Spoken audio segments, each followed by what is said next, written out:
नाज़रीन, खिप्रो में national academy of performing arts जे सहकार सां नाले वारे कहाणीकार अदीब ऐं लेखक अमर जलील जी कहाणी ते जदीद थिएटर परफॉर्मेंस पेश कयो वियो आहे। वधीक तफ़सील ज़ाकिर शर जी हिन रिपोर्ट में।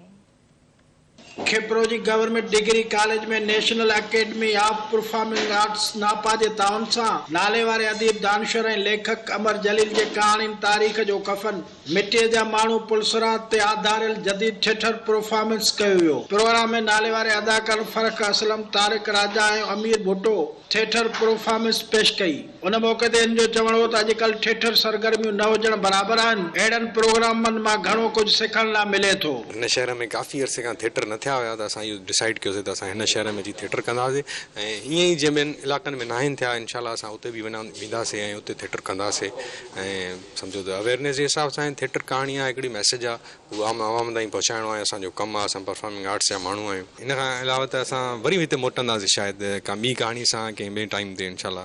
ख़ुशीअ जी ॻाल्हि आहे, असां अहिड़े हिकिड़े इलाइक़े में खणी आयासीं थिएटर जिते घटि थो थिए या थियो ई न आहे, त असां थोरो हिन में एंज़ाइटी बि हुई, थोरो शक बि हुयो त छा थींदो अलाए, ऑडियंस जो छा रिस्पॉन्स ईंदो, माण्हुनि खे वणंदी बि इहा ॻाल्हि न वणंदी।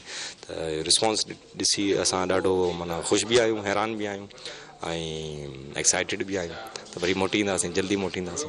असीं बेहद मशहूर आहियूं हिन टीम जा जो असांजे शहर में अची हिन क़िस्म जो बहितरीनु प्रोग्राम कयूं ऐं माशाल्लाह जेको उन्हनि अमर जलील जे नाविल ते ॻाल्हायो या जेके शयूं सम्झायूं ॾिसण वटां हुयूं ऐं आउं सम्झां थो त इहो हिकिड़ो आर्ट खे हथी ॾियण जो हिकिड़ो सिलसिलो आहे।